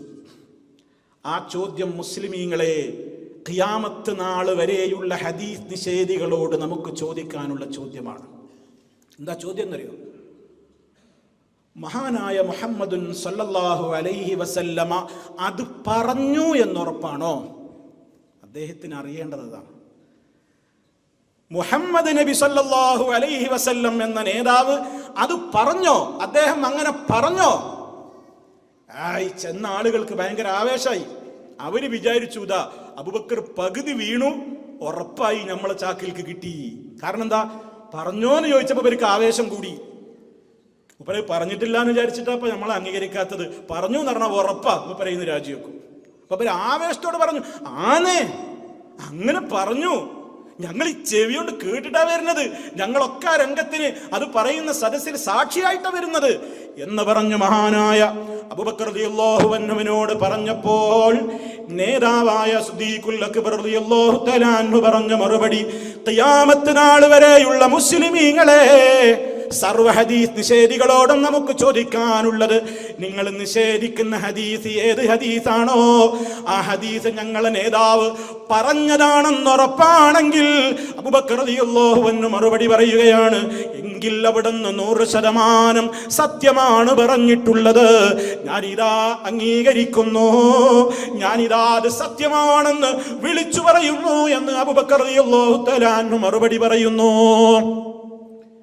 ഏഷണിയും പരദൂഷണവും പറഞ്ഞു പരിചയപ്പെടുത്തി മഹാനായ സിദ്ദീഖുൽ അക്ബർ റളിയല്ലാഹു അൻഹുവിനെ മുഹമ്മദ് സല്ലല്ലാഹു അലൈഹി വസല്ലമിന്റെ കക്ഷിയിൽ നിന്ന്, അവിടുത്തെ സുഹൃൽ വലയത്തിൽ നിന്ന് പുറത്തേക്ക് വലിച്ചു കൊണ്ടുപോകാമെന്ന് കണക്ക് കൂട്ടിയ ആ വിഭാഗം ആളുകളതാ ചൂളി വളരെ ഇളിപ്യരായി തിരിച്ചു പോരുന്നു. അബൂബക്കർ റളിയല്ലാഹു അൻഹുവിന് സ്ഥാനക്കയറ്റം കിട്ടുന്നു. സിദ്ദീഖ് എന്ന സ്ഥാനത്തേക്ക് അബൂബക്കർ റളിയല്ലാഹു അൻഹു ഉയരുകയാണ്. ഇവിടെയാണ് പ്രിയമുള്ളവരെ, ഞാൻ എന്റെ ശബ്ദം ശ്രവിക്കുന്ന മുഴുവൻ ഉമ്മമാരോടും പെങ്ങന്മാരോടും സഹോദരന്മാരോടും ഓർമ്മപ്പെടുത്തുകയാണ്, ലോകത്തെ ഹദീസിനെ ഭാഗികമായി നിഷേധിക്കുന്ന ഒരുപാട് സംഘടനകളുണ്ട്, മുഴുവനായി നിഷേധിക്കുന്ന കക്ഷികളുമുണ്ട്. അവരെ നമുക്ക് തൽക്കാലം വിടാം. ഭാഗിക നിഷേധികളായ കുറെ ആളുകൾ നമ്മുടെ കൂട്ടത്തിലുണ്ട്. അവര് ഹദീസ് പ്രമാണമാണോ എന്ന് ചോദിച്ചാൽ പ്രമാണമാണെന്ന് പറയും. പക്ഷേ നിങ്ങൾ ബുഖാരിയിലെ ഒരു ഹദീസ് അങ്ങ് കേൾപ്പിച്ചാൽ അയാൾ പറയും നിങ്ങളോട്, നിന്റെ ബുഖാരി കൊണ്ടുപോയി തോട്ടിലെറിയണം. ബുഖാരിയല്ല, ബുഖാരിയുടെ ബാപ്പ പറഞ്ഞാലും അത് വിശ്വസിക്കാൻ എന്നെ കിട്ടൂല. അങ്ങനെ പറയുന്ന കക്ഷികളുണ്ട്. ബുഖാരിയിലെ പോലും ഹദീസുകൾ കണ്ടാൽ ഞാൻ ചാടിക്കടക്കാറാണ് പതിവെന്ന് പറയുന്ന കക്ഷികളുണ്ട്. അതുപോലെ തന്നെ നബി സല്ലല്ലാഹു അലൈഹി വസല്ലമിന്റെ വചനങ്ങളിലൂടെ സ്ഥിരപ്പെട്ട നൂറുകണക്കിന് ഹദീസുകളെ വളരെ മോശമായി ചിത്രീകരിക്കുന്നവരുണ്ട്. 5 നേരത്തെ നിസ്കാരത്തിലും നമ്മൾ നിസ്കാരത്തിൽ നിന്ന് പിരിയുന്നതിന്റെ മുമ്പേ ഇവിടെ നിങ്ങൾ കേട്ട് കഴിഞ്ഞില്ലേ, ഖബർ ശിക്ഷയിൽ നിന്ന് രക്ഷ തരണേ അല്ലാ, ദജ്ജാലിന്റെ ഫിത്നയിൽ നിന്ന് രക്ഷ തരണേ അല്ലാ എന്ന് പ്രാർത്ഥിക്കുന്ന മുസ്ലിമീങ്ങളോടാ പറയുന്നത്. ഖബർ ശിക്ഷ എന്ന് പറയുന്ന ഒരു ശിക്ഷയൊന്നുമില്ലടോ, അത് നമ്മുടെ നാട്ടിലെ ലോക്കൽ പോലീസുകാരന്റെ ലോക്കപ്പ് മർദ്ദനമാണ്. ജഡ്ജി വിചാരണ ചെയ്ത് വിധി പറഞ്ഞിട്ടുള്ള യഥാർത്ഥ ശിക്ഷയല്ലേ ശരിക്കുള്ള ശിക്ഷ. അതിന്റെ മുമ്പേ കേടികളെ വാഹനത്തിലേക്ക് കയറ്റുമ്പോഴും ജയിലറയിലേക്ക് തള്ളുമ്പോഴുമൊക്കെ ലാത്തി കൊണ്ടടിച്ച് പോലീസുകാർ ശല്യപ്പെടുത്തുന്ന ആ ലോക്കപ്പ് മർദ്ദനമാണ് ഖബർ ശിക്ഷയുണ്ടെന്നാൽ വരിക. അതുകൊണ്ട് ഖബർ ശിക്ഷയില്ല, അത് ഖുർആനിന് വിരുദ്ധമാണ്. ദജ്ജാൽ എന്ന് പറയുന്ന സംഗതിയില്ല, അത് ശരിയല്ല എന്നൊക്കെ പറഞ്ഞുകൊണ്ട് ഇതിനെയൊക്കെ നിഷേധിക്കാൻ നമ്മുടെ തന്നെ കൂട്ടത്തിൽ ആളുകൾ മുന്നോട്ട് വരുമ്പോൾ പടച്ച റബ്ബിനെ സാക്ഷി നിർത്തിക്കൊണ്ട് ഞാൻ എന്നോടും നിങ്ങളോടും പറയുകയാണ്, ഖബറിൽ വെച്ച് നമ്മളോടൊരു ചോദ്യം വരാനില്ലേ ഉമ്മമാരെ ഉപ്പമാരെ? ഞാനും നിങ്ങളും ഇന്ന് മരിച്ചു കഴിഞ്ഞാൽ നമ്മളെ വെക്കും കൊണ്ടുപോയിട്ട് മണ്ണില് അധികം താമസമൊന്നുമില്ല, ആർക്കും നെകളിപ്പൊന്നും തോന്നണ്ട. ചെന്നൈ 2 ലക്ഷത്തോളം അഭയാർത്ഥികളാണെന്ന് അഭയാർത്ഥി ക്യാമ്പുകളിൽ കഴിയുന്നത്. എന്താണ് ചെന്നൈ? തമിഴകം കേഴുകയാണ്. തമിഴ്നാടിനെ കുറിച്ച് നിങ്ങൾ മനസ്സിലാക്കിയോ? വെള്ളത്തിലാണ് ആ രാജ്യം. ആ രാജ്യം വെള്ളത്തിൽ ആണ്ടുകിടക്കുകയാണ്. അവിടുത്തെ എയർപോർട്ടുകൾ ഡിസംബർ 6 വരെ അടച്ചിട്ടിരിക്കുകയാണ്. നിരത്തുകളിലൂടെ വാഹനങ്ങൾ ഓടുന്നില്ല. കണ്ണു കാണാൻ പോലും കഴിയാത്ത നിലക്ക് ലൈറ്റുകൾ അവിടെ ഓഫ് ചെയ്യപ്പെട്ടിരിക്കുകയാണ്. കാരണം സർവ്വസ്ഥലങ്ങളിലേക്കും വെള്ളം നിരച്ചു കയറിയിട്ട് അതേ വൈദ്യുത കമ്പികൾ വെള്ളത്തിൽ തട്ടിയിട്ട് ഷോക്കേറ്റിട്ട് ധാരാളം ആളുകൾ പെടഞ്ഞു മരിക്കുന്ന ഒരവസ്ഥ വന്നപ്പോ ഗവൺമെന്റ് അവിടുത്തെ ഇലക്ട്രിസിറ്റി പോലും കണക്ഷൻ പോലും വേർതിരുത്തിയിട്ട് യഥാർത്ഥത്തിലും ഇരുട്ടിൽ മുങ്ങിത്തപ്പിക്കൊണ്ടിരിക്കുന്ന ചെന്നൈ എന്ന് പറയുന്ന ഗ്രാമം, അവിടെയുള്ള ആയിരക്കണക്കിന് മനുഷ്യന്മാർ, അല്ലാഹുവേ ഞങ്ങളുടെ സഹോദരന്മാർക്ക് നീ വലിയ സഹായം നൽകണേ റബ്ബേ. നമ്മുടെ മനസ്സിലുണ്ടാകണം, മറക്കരുത്, തമിഴ്നാട്ടിന്റെ മണ്ണിൽ ഒരുപാട് നമ്മുടെ പോലെയുള്ള ഉമ്മമാര് സഹോദരന്മാര് പിഞ്ചുമക്കളെയും കൊണ്ട് ഇരിക്കാനിടമില്ലാതെ അഭയാർത്ഥി ക്യാമ്പിലാണെങ്കിൽ അവിടെയും വെള്ളമാണ്, അവിടെയും കുടിക്കാനുള്ള വെള്ളമില്ല, ഭക്ഷണം കഴിക്കാനില്ല, ഒന്നിനുമില്ലാതെ ഉടുതുനുക്ക് മറുതിനിയില്ലാതെ എല്ലാം നഷ്ടപ്പെട്ടുകൊണ്ട് കഴിയുന്ന ലക്ഷക്കണക്കിന് മനുഷ്യന്മാർ. നമ്മൾ ചിന്തിക്കണം, നമുക്ക് പാഠമാണവര്. ഞാനും നിങ്ങളും സുഖസുഷുപ്തിയുടെ ഏറ്റവും വലിയ കേദാരത്തിൽ നമ്മൾ മയങ്ങുകയാണ്. എല്ലാ സൗകര്യങ്ങളും നമ്മൾ അനുഭവിച്ചുകൊണ്ട് ജീവിക്കുകയാണ്. ഈ സൗകര്യങ്ങളൊക്കെ അള്ളാഹുവിന് പിൻവലിക്കാൻ ഒരല്പനേരം തിമർത്തു പെയ്യുന്ന മഴ മതി എന്ന് തമിഴ്നാട് നമ്മളോട് വിളിച്ചു പറയുമ്പോ, മറ്റ് രാജ്യങ്ങൾ നമ്മളോട് പറയുമ്പോ, ഭൂകമ്പത്തിന് ഇരയായ രാജ്യങ്ങൾ നമ്മോട് പറയുമ്പോ, അതേ മഹാമാരികൾ കടിമപ്പെട്ടുകൊണ്ട് ഒരുപാട് ആളുകൾ ആസ്പത്രികളിലും ICUകളിലും മരണത്തെ ഓർത്തുകൊണ്ട് കിടക്കുമ്പോ ആരോഗ്യത്തിന് ഒന്നും ഇന്നുവരെ സംഭവിച്ചിട്ടില്ലെന്ന് ആശ്വസിച്ചുകൊണ്ട് മുന്നോട്ട് പോകുന്ന പ്രിയപ്പെട്ട ചെറുപ്പക്കാരെ, യുവാക്കളെ, യുവതികളെ, എൻ്റെ പ്രിയപ്പെട്ട സഹോദരി സഹോദരന്മാരെ, ഏത് ഘട്ടത്തിലാണ് നമുക്ക് എന്ത് സംഭവിക്കുക എന്ന് നമുക്കറിയാമോ? അല്ലാഹു നമുക്ക് ആഫിയത്തുള്ള ദീർഘായുസ് നൽകി അനുഗ്രഹിക്കുമാറാകട്ടെ. എപ്പോഴും എന്തും സംഭവിക്കാം, അല്ലാഹുവിൻ്റെ ഖദറാണത്.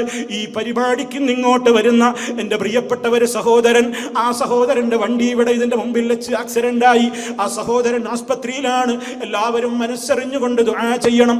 ആ സഹോദരന്റെ പരിക്കുകളിൽ നിന്ന് അല്ലാഹു എത്രയും വേഗം മോചനം നൽകുമാറാകട്ടെ. ആ പ്രയാസങ്ങൾ അല്ലാഹു ദൂരീകരിച്ചു കൊടുക്കുമാറാകട്ടെ. അതുപോലെ തന്നെ വളരെ ചെറിയ ചെറിയ കുട്ടികൾ മാരകമായ രോഗത്തിന് അടിമപ്പെട്ടുകൊണ്ട് ICUകളിൽ കിടപ്പുണ്ട്. ഒരുപാട് പ്രയാസങ്ങളും പ്രതിസന്ധികളിലുമുള്ള ആളുകൾ ഈ കൂട്ടത്തിലുണ്ട്. അല്ലാഹുവേ, ഞങ്ങൾക്കെല്ലാം നീ ആഫിയത്ത് നൽകണേ. മാരകമായ വിപത്തുകളിൽ കൊണ്ട് പരീക്ഷിക്കാതെ അല്ലാഹുവേ, ദുനിയാവിന്റെ പരീക്ഷണങ്ങൾ, ആഖിറത്തിന്റെ പരീക്ഷണങ്ങൾ, ഖബറിലെ പരീക്ഷണങ്ങൾ, ഇതിൽ നിന്നൊക്കെ മോചനം തരണേ എന്ന് നമ്മൾ പ്രാർത്ഥിക്കണം. അതോടൊപ്പം നമ്മൾ മനസ്സിലാക്കണം, അല്ലാഹുവിന്റെ ഖദാവും ഖദറും സംഭവിക്കാതെ നടക്കൂല. അതങ്ങ് സംഭവിച്ച് ഞാൻ അങ്ങോട്ടാ തിരിച്ചു പോകുന്നത്. അതും കൂടി പറഞ്ഞ് ഞാൻ നിർത്തുന്നതാണ്. നമ്മളെ അങ്ങോട്ട് മണ്ണിൽ കൊണ്ടുപോയി വെച്ചാൽ നമ്മുടെ പിന്നാലെ വരുന്ന സർവ്വ ബന്ധുക്കളും നമ്മളെ അങ്ങ് ഇട്ടേച്ച് ഒറ്റക്ക് 6 അടി മണ്ണിറക്കൂട്ടിൽ ഞാനും നിങ്ങളും അങ്ങ് കിടക്കുമ്പോ അതാ വരുന്നുണ്ട് 2 മലക്കുകൾ. ആ മലക്കുകൾ വന്നിട്ട് ഒരു 3 കാര്യത്തെ പറ്റിയുള്ള ഒരു ചോദ്യമുണ്ട്. ഇന്ന് ഞാനും നിങ്ങളും മരിച്ച അടുത്ത ഏതാനും നിമിഷങ്ങൾക്കുള്ളിൽ നമ്മെ കല്ലറയിൽ വെച്ചതിൻ്റെ ഉള്ളിൽ നടക്കാൻ പോകുന്ന കാര്യങ്ങളാണ്. അധികം കാലമൊന്നും അതിനില്ല. പരലോകം വരെ കാത്തു നിൽക്കണ്ട. ഒന്നാമത്തെ ചോദ്യം റബ്ബിനെ കുറിച്ചായിരിക്കും.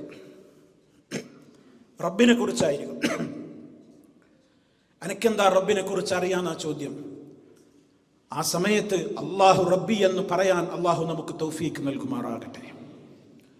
ആ തൗഫീക്ക് അല്ലാഹു കൊടുക്കുന്നത് ആർക്കാണെന്നറിയാമോ? യുസബ്ബിതുല്ലാഹുല്ലദീന ആമനൂ. അടിവരയിട്ടുകൊണ്ട് മനസ്സിലാക്കി നെഞ്ചേറ്റി വെച്ചോ മുഅ്മിനീങ്ങളെ. യുസബ്ബിതുല്ലാഹു അല്ലദീന ആമനൂ ഫിൽ ഹയാത്തി ദുനിയാ വഫിൽ ആഖിറ. അല്ലാഹു ഈമാനുള്ളവരെ ഉറപ്പിച്ചു നിർത്തും. നല്ല ഈമാനുള്ളവർക്കാണ് അല്ലാഹു നല്ല സ്ഥൈര്യം കൊടുക്കുക. എവിടെ? ഫിൽ ഹയാത്തി ദുനിയാ, ഈ ലോകത്തും ഫിൽ ആഖിറ, പരലോകത്തും. അതിന്റെ തഫ്സീറുകൾ എടുത്ത് പരിശോധിച്ചു നോക്കിയാൽ ഈ ലോകത്തുള്ള യാത്രയുടെ അവസാനത്തെ സമയമാകുന്ന മരണത്തിന്റെ നേരമാണ്. അതുപോലെ തന്നെ ആഖിറത്തിലേക്കുള്ള അവ്വലു മൻസിലും മിൻ മനാസിലിൽ ആഖിറ.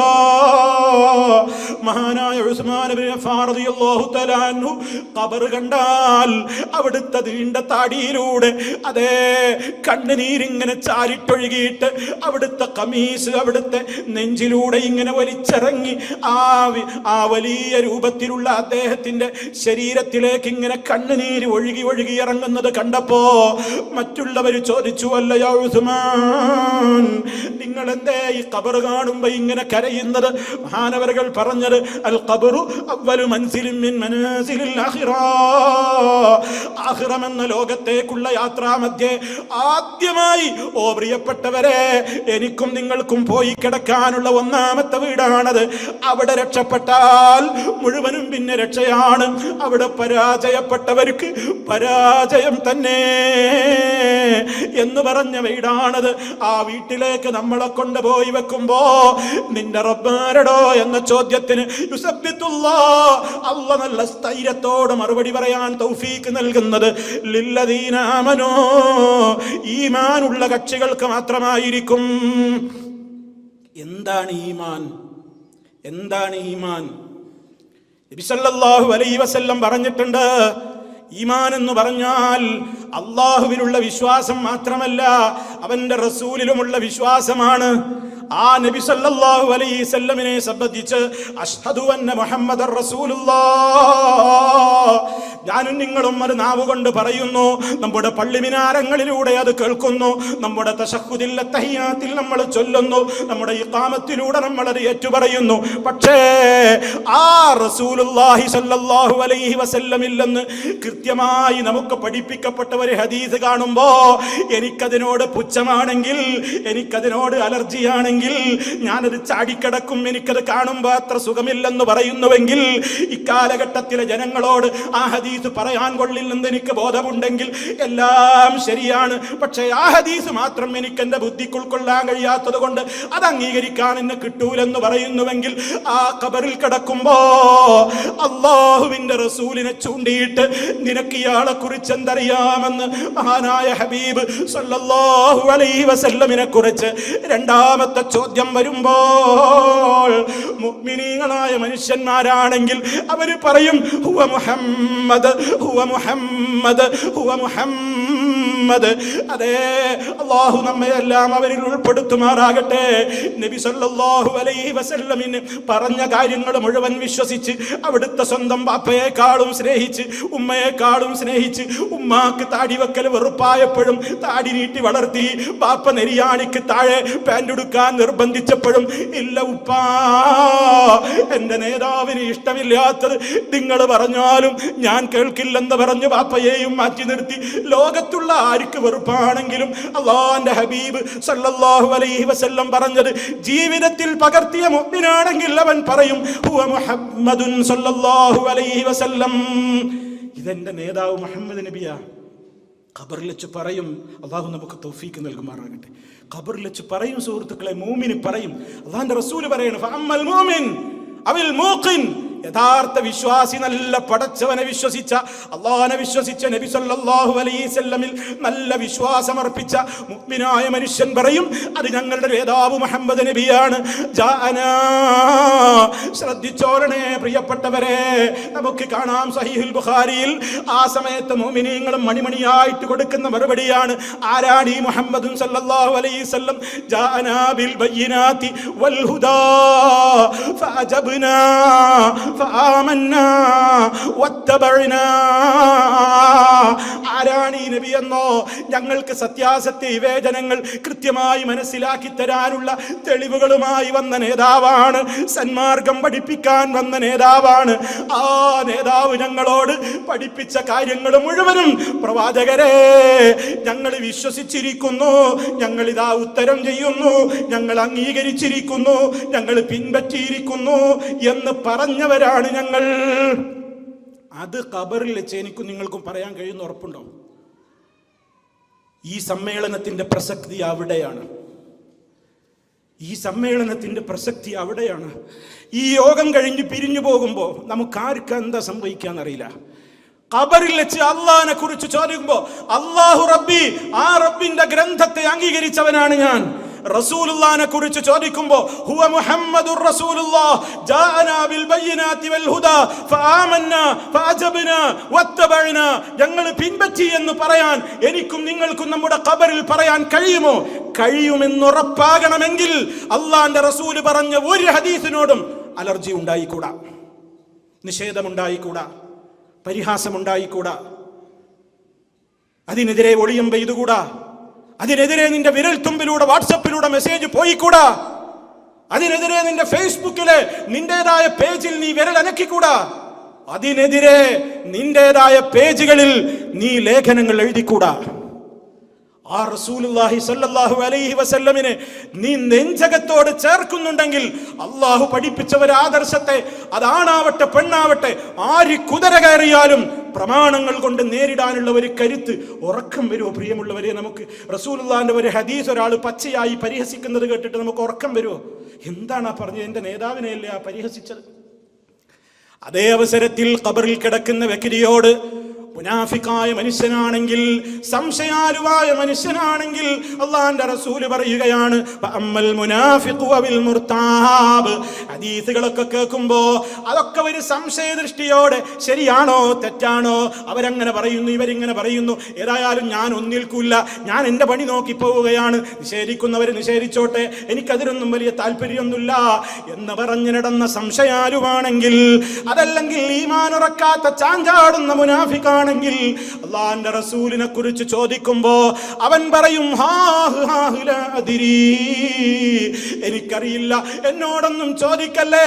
ആളുകളൊക്കെ ഇങ്ങനെ ഒരു മുഹമ്മദ് ഉണ്ടെന്ന് പറയുന്നത് കേട്ടിരുന്നു, ഞാനും അങ്ങനെയൊക്കെ പറഞ്ഞിരുന്നു എന്നതല്ലാതെ അവിടുന്ന് പഠിപ്പിച്ച അധ്യാപനങ്ങളെ ഞാൻ ചെവി കൊടുത്തിരുന്നില്ല, അതിനെ സംബന്ധിച്ചുള്ള ചർച്ചകൾക്ക് ഞാൻ സമയം കണ്ടെത്തിയില്ല, അവിടുന്ന് പഠിപ്പിച്ച ആശയങ്ങളെ എൻ്റെ A to Z വരെയുള്ള ജീവിതത്തിൽ കൊണ്ടുവരാൻ ഞാൻ ഇന്ന് വരെ ശ്രദ്ധിച്ചില്ല. അതുകൊണ്ട് ദയവായി എന്നെ വിടൂ, എന്നോടൊന്നും ചോദിക്കല്ലെന്ന് പറഞ്ഞ് അട്ടഹസിക്കുമ്പോ അപ്പോൾ അതാ മലക്ക് എടുക്കപ്പെടുകയാണ്. ബിമിത്രഖത്തിൻ മിൻ ഹദീദ്, ഇരുമ്പിനാനുള്ള ഒരു വലിയ ഹാമർ, ഒരു വലിയ ഗദയെടുത്തുകൊണ്ട് മാബൈന ഉദ്നൈഹി, ആ മനുഷ്യന്റെ രണ്ട് ചെവികൾക്കുമിടയിൽ അവന്റെ കഴുത്തിലായിക്കൊണ്ട് ആഞ്ഞൊരടിയങ്ങടിക്കുമ്പോ അതേ പാതാള ലോകത്തേക്ക് അവൻ അങ്ങനെ ആഴ്ന്നാഴ്ന്നു പോവുകയാണ്. പിന്നെയും പൊങ്ങുന്നു, പിന്നെയും അടി കിട്ടുന്നു. അവൻ അട്ടഹസിച്ചുകൊണ്ട് ഖബറിൽ കിടന്ന് നിലവിളിക്കുന്നു. ആ നിലവിളിയുടെ ശബ്ദം എല്ലാവരും കേൾക്കും. മനുഷ്യരും ജിന്നുകളും ഒഴികെയുള്ള സർവ്വജീവജാലങ്ങളും ആ അട്ടഹാസം കേൾക്കുമെന്ന് മഹാനായ റസൂലുള്ളാഹി സ്വല്ലല്ലാഹു അലൈഹി വസല്ലം പഠിപ്പിക്കുന്നു. ഹദീസ് നിഷേധിക്കുക, അതും അലർജിയാ. കേട്ടില്ലേ നേരത്തെ? അതും ഉണ്ടാവില്ല എന്നാ പറയുന്നത്. അങ്ങനൊന്നും സംഭവിക്കൂല. ആലോചിച്ച് നോക്കണം എവിടേക്കാണ് നമ്മൾ പോകുന്നത്.